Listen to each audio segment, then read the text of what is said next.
بسم الله الرحمن الرحيم waxaan maanta aan kula kulmay magaalada Nairobi Abdi Ali Bacalwan oo aad u taqaaniin ahna abwoon weyn oo Soomaaliyeed ah Abdi Ali Bacalwan bal waxaan nagu warantaa xaaladaada caafimaad xaaladayda caafimaad kuma fiicna aad baan xanuunsanahay yacnaa xanuun oo qaliin laba gooraan galay aadna hadda waa xanuunsanahay marka de waxa weeye qof buka boqol u tali baa leeyahay qaliin kale oo halkaan waliba Kenya oo saddexaad inaan ku galo wadnahan siin waayay marka ilaahay ma saddexaad baan ku qalayna yacnaa calooshii baa hoos u dhacday hadda waa xanuun ahaan oo saas laakiin calooshii baan qaadi karin aad iyo aad calooshii baa waxay u tahay culays sababta caloosha lagaaga qala maxay tahay waxay yiraan adiga waxaan qalay buraan ka qalay bintijiidaan ka qalay xameeti baan gooynay qanjiradii hoosaan bixinay markii waxaasoo dhan hadii hal bar loo bixiyo hoos bay u dhacday marka waxa furmay murqihii iyo wixii iyo isu hayay yaa furmay caloosha isku furantay marka sababta ugu horeysay ee markii calooshan dhibaatada lagaaga sheekay maxaa sababay ama dhibaatadaas keenay xudunta ayaa aslaan noqotay xudunta markay aslaan noqotay waxa la yiraahdaa waa eerna weeye hoos u noqon weyday hal la qalo markii la qalay qaliinkii hore sanadka bacdi iyo sanad iyo bar waxaad maaqaan yaa calooshii isla shaqeyn weyday computerka markii la saaray emergency la qaado computerka markii la saaray waxay noqotay in qaliinkoodii hore ay ciladu ka timid haddana birtaa la saaray ilaa halkaa saas ay caloosh loo kala dhigay marka ma waxa gashay laba qaliin mise hal qaliin laba qaliin ha oo midna uu yahay sanad iyo xoogaa markii soo saakii labaad yaa la qal markii calooshii isla shaqeyn weyday okay marka caloosha xubneedu uu badan yihiin saan la socono أنا من دعرة لبا قيبض أنا من دعرة وين من دعرة يرير بيركي أكويا لا بيريريد أكويا لا قيبتي قلنا من دعرة مس علوش وين أنا واحد يستوسين ويسوا صارين ويراه واحد كاسوا صارين ما كأقول إني بجرين لما المذوبة إهالي سدي ساس إهالي أنا مذوبة يعني علوشي مركا واحد نقطة هذا تاهان تا أو تمدها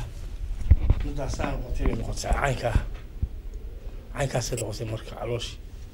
يعني أنا دقائق كرين سعون كرين يعني قف حامله أو سجال كذي جواي عمل بساس هالكذا بركة أو هايستا هالكذا جوجل إسبيتال كم جالس جوجل سنتمير باليرا وسنتمير ومن هالكاسو سمتير مشين ومشين أو يعني مشين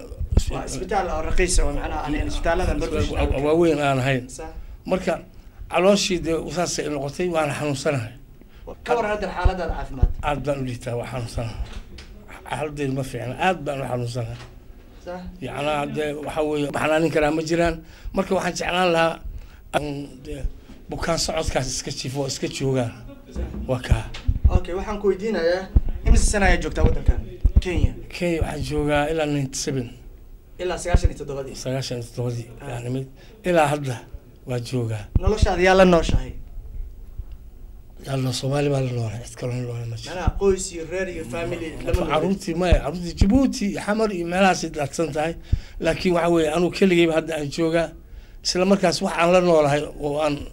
هاي صومالي ناس نح جو مجرى أوكي مركب نلوش هذا كون دقالها معناه أي شيء ماشي المجال النيروبي دقالها تك أكبر عريرو وياه مجرى دقالة مجرى وأن waxa uu dadka ku jiro meelahaas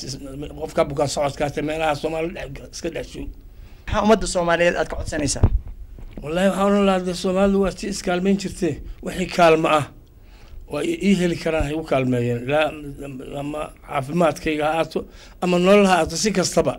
يعني waliba caafimaadkayga yani say u kaalmeyn karaan inuu kaalmeeyo waa ogahay hadda saad ilmihii adiga nafsigaagu aad ugu gurmatay adiga iyo inta kulamida iyo umada Soomaaliyeed waxa ka codsanaya يعني وحي أي قبان كران أو أما حق دكتور دبدا أو حق فيسا أما حق نقالة أما مقالة وقتها يعني السلاح الكيد يسوي باتيسية يعني وحوي واحد قالون هي مجران وحن سكو أنا وسكو دقيقة أنت كل متك يسال يقرمتين المها صد يقرمتين وكذا أنا جنا يقرمتين سومال يقرمتين يقول داشان